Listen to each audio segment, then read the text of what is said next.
Subscribe to Accountancy Tuition and click the bell icon so that you never miss any updates.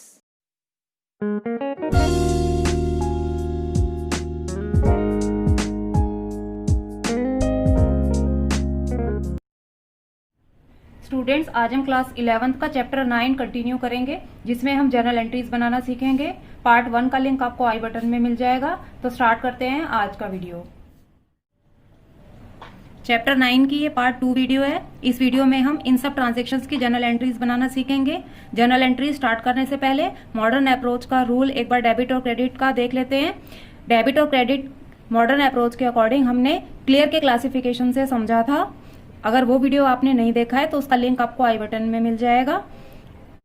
Modern approach के according सारे accounts को 5 categories में divide किया गया है, जिसमें C for capital, L for liability, E for expense, A for asset and R for revenue. Capital का credit balance होता है और कैपिटल जब भी इंक्रीज होगी क्रेडिट साइड में आएगी और डिक्रीज होगी तब डेबिट साइड में आएगी। इसी तरह से लायबिलिटी का भी क्रेडिट बैलेंस होता है और जब लायबिलिटी इंक्रीज होगी तो क्रेडिट साइड में आएगी और लायबिलिटी डिक्रीज होगी तो डेबिट साइड में आएगी। लेकिन एक्सपेंस का डेबिट बैलेंस होता है और एक्सपेंस जब इंक्रीज होगा तो डेबिट साइड में आएगा और एक्सपेंस जब डिक्रीज होगा तो क्रेडिट साइड में आएगा। इसी तरह से एसेट का भी डेबिट बैलेंस होता है और जब हमारा एसेट इंक्रीज करेगा तो डेबिट साइड में आएगा और जब एसेट हमारा डिक्रीज करेगा तो क्रेडिट साइड में आएगा। रेवेन्यू का भी क्रेडिट बैलेंस होता है और जब रेवेन्यू इंक्रीज होगा तो क्रेडिट साइड में आएगा और जब रेवेन्यू डिक्रीज होगा तो डेबिट साइड में आएगा।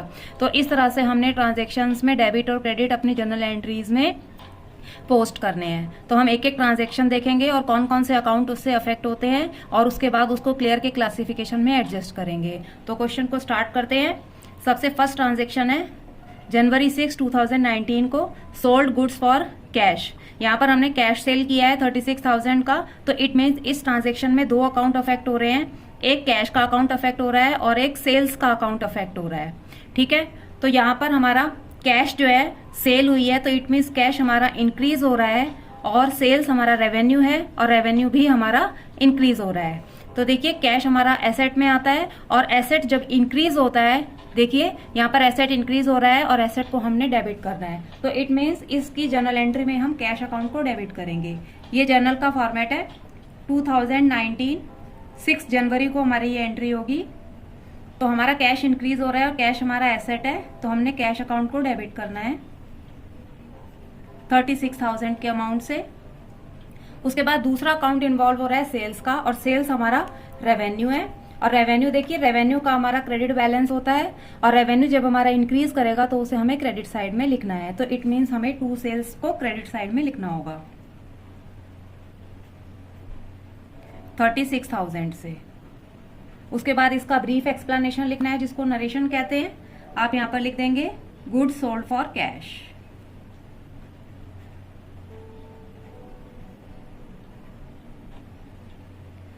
उसके बाद हम नेक्स्ट ट्रांजैक्शन देखते हैं। सेकंड ट्रांजैक्शन है 8 जनवरी को सोल्ड गुड्स टू हरी। यहाँ पर हमारे 2 अकाउंट अफेक्ट हो रहे हैं।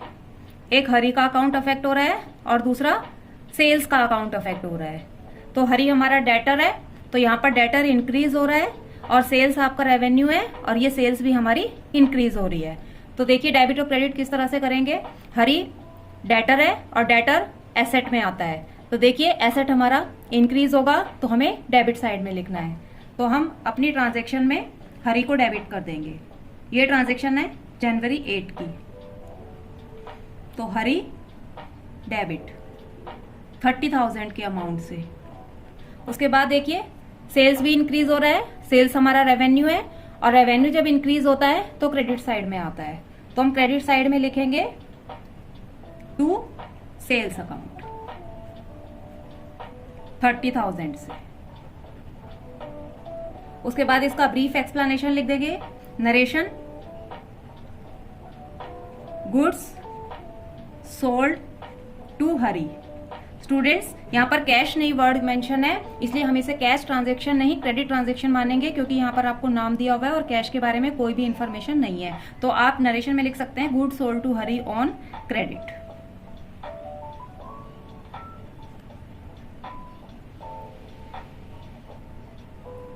अब हम थर्ड ट्रांजैक्शन देख लेते हैं। थर्ड ट्रांजैक्शन हो रही है 14 जनवरी को रिसीव्ड कैश फ्रॉम हरी। तो यहाँ पर हमारे 2 अकाउंट अफेक्ट हो रहे हैं। कैश एंड हरी। देखिए कैश आपको रिसीव हो रहा है, इट मीन्स कैश आपका इंक्रीज हो रहा है, और हरी आपका डेटर था। अब इस डेटर ने आपको पैसे दे दिए हैं तो इट मीन्स डेटर आपका डिक्रीज हो रहा है। तो इसको डेबिट और क्रेडिट में देखते हैं। देखिए कैश आपका एसेट होता है, और एसेट जब इंक्रीज होता है, एसेट जब इंक्रीज होता है तो उसे हमें डेबिट साइड में लिखना होता है। ठीक है, तो हम कैश अकाउंट को डेबिट साइड में लिखेंगे अपनी जर्नल एंट्री में। 14 ट्रांजैक्शन है ये, 14 जनवरी की। Cash account debit. दूसरा देखिए, ये हरी है और हरी आपका डेटर है। ठीक है, और डेटर हमारा एसेट होता है। तो देखिए एसेट आपका जब डिक्रीज होगा, क्योंकि डेटर आपका डिक्रीज हो रहा है, तो उसे हमें क्रेडिट साइड में लिखना है। तो हरी को हम क्रेडिट साइड में लिखेंगे अपनी जर्नल एंट्री में। तो कैश अकाउंट डेबिट टू हरी। अगर आपको हरी के साथ अकाउंट लगाना है तो आपको अपोस्ट्रोफी एस लगा के तब अकाउंट लिखना होगा, अदरवाइज आप खाली हरी भी लिख सकते हैं। यहां पर अमाउंट आएगी 18,000 की। उसके बाद हम इसका नरेशन लिख देते हैं। इसका नरेशन होगा कैश रिसीव्ड फ्रॉम हरी।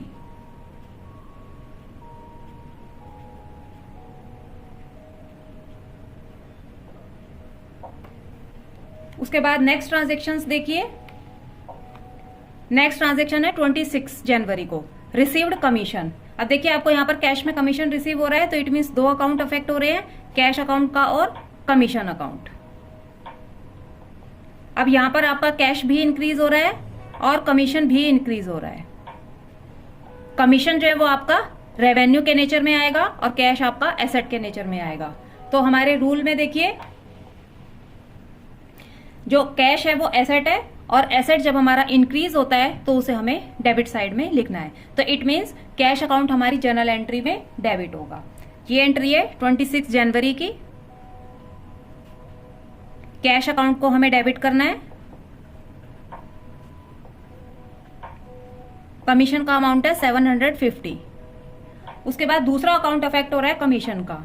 अब कमीशन आपके लिए इनकम है, इनकम मीन्स रेवेन्यू। तो रेवेन्यू जब आपका इंक्रीज होगा तो उसे हमें क्रेडिट साइड में लिखना है। तो आप इसको क्रेडिट करेंगे टू कमीशन। 750। इसकी नरेशन लिख देते हैं।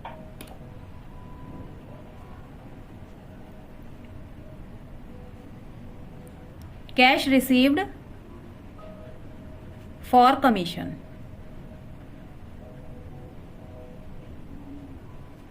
उसके बाद नेक्स्ट ट्रांजैक्शन देखिए, पेड 27 जनवरी को, पेड सैलरी टू गोपाल। इस ट्रांजैक्शन में गोपाल को आपने इग्नोर करना है, क्योंकि यहां पर आपने सैलरी की पेमेंट की है, और जब आप सैलरी की पेमेंट कर रहे हैं तो सैलरी आपके लिए एक्सपेंस है। तो यहां पर 2 अकाउंट अफेक्ट हो रहे हैं, एक सैलरी का और एक कैश का। अब आप पेमेंट कर रहे हैं कैश की, इट मीन्स कैश आपका डिक्रीज हो रहा है, और सैलरी आपके लिए एक्सपेंस है और ये आपके लिए इंक्रीज हो रहा है, सैलरी आप पे कर रहे हैं। तो इसको रूल के अकॉर्डिंग समझते हैं।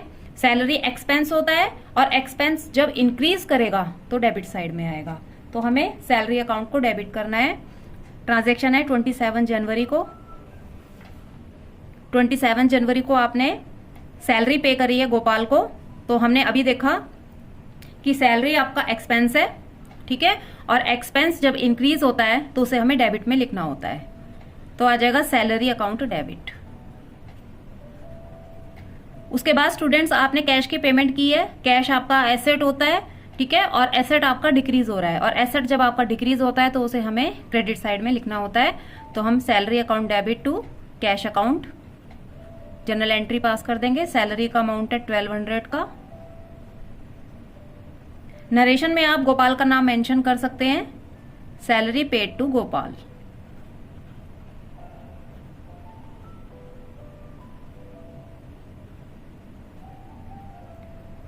अगर आपको यहां तक की ट्रांजैक्शन से समझ आ गई है, मीन्स जनरल एंट्रीज बनानी आ गई हैं, तो अभी मेरी वीडियो को लाइक करें और चैनल को सब्सक्राइब करें ताकि हम आगे की ट्रांजैक्शंस को समझ सकें। तो आगे नेक्स्ट ट्रांजैक्शन देखिए, 28 जनवरी को रिसीव्ड कैश फ्रॉम हरी। तो यहां पर आप फिर से हरी से पैसा रिसीव कर रहे हैं। इट मीन्स आपके दो अकाउंट अफेक्ट होंगे, एक कैश अकाउंट और एक हरी अकाउंट। यहाँ पे कैश आप रिसीव कर रहे हैं, इट मीन्स कैश आपका इंक्रीज हो जाएगा, और हरी आपका डेटर है और उसने आपको पैसे दे दिए, इट मीन्स डेटर का बैलेंस अब आपका डिक्रीज करेगा। तो रूल के अकॉर्डिंग देखते हैं, कैश एसेट होता है और एसेट जब हमारा इंक्रीज होता है तो उसे हमें डेबिट साइड में लिखना होता है। तो 28 जनवरी को ट्रांजेक्शन करेंगे।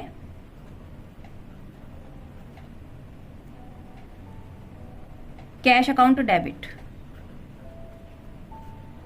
उसके बाद दूसरा अकाउंट अफेक्ट हुआ है हरी का। हरी आपका डेटर है और डेटर भी एसेट में आता है, और जब हमारा एसेट डिक्रीज होता है तो उसे हम क्रेडिट साइड में लिखते हैं। तो आप लिख देंगे कैश अकाउंट डेबिट टू हरी। इसका अमाउंट है 12,000 का। नरेशन लिख देंगे cash received from Hari.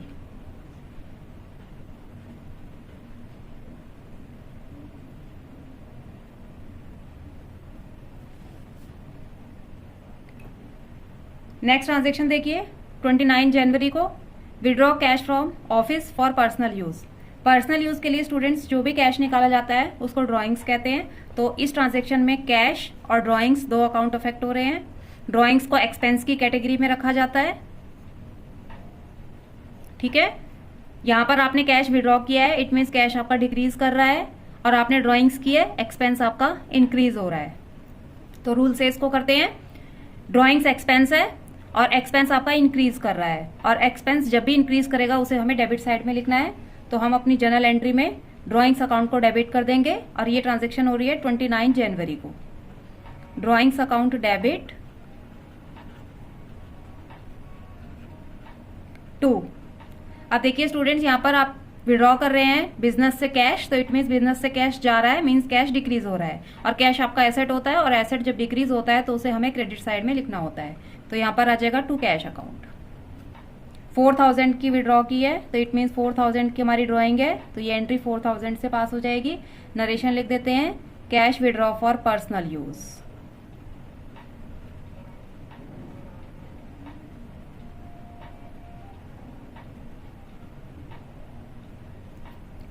Students next transaction है 30 जनवरी को, वेजेस पेड।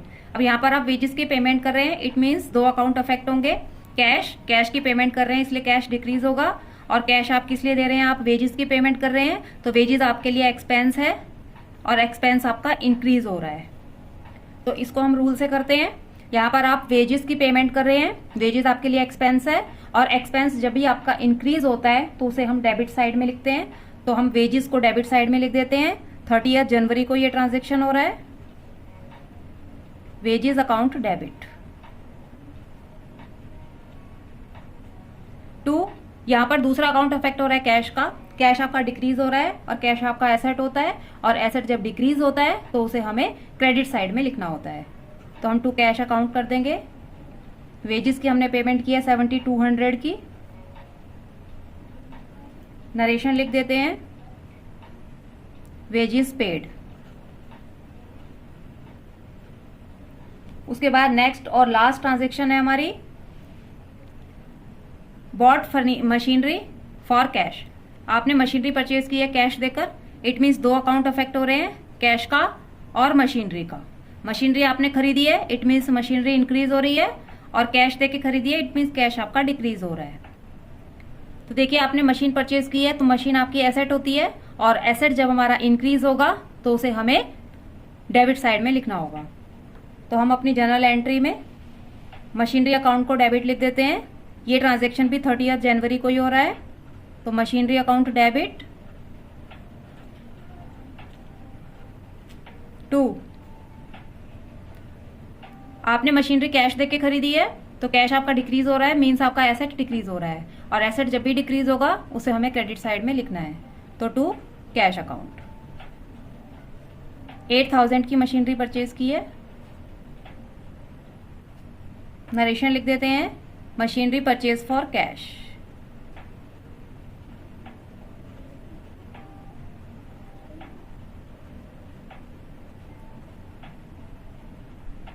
तो इस तरह से हमारी ये सारी ट्रांजेक्शन्स कंप्लीट होती हैं। उसके बाद स्टूडेंट्स हमें इन सारी ट्रांजेक्शन का नीचे टोटल कर देना है, जो हमारा ऑलवेज इक्वल आएगा, क्योंकि डेबिट और क्रेडिट जो है वो सेम अमाउंट से हुआ है। तो हम इसका टोटल लिख देते हैं 36,000 plus 30,000 plus 18,000 plus 750 plus 1,200 plus 12,000 plus 4,000 plus 7,200 plus 8,000। तो अमाउंट आ गया 1,17,150।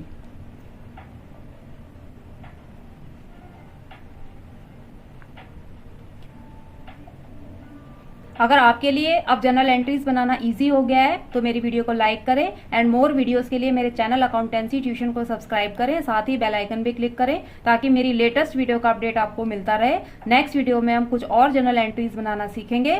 Thanks for watching.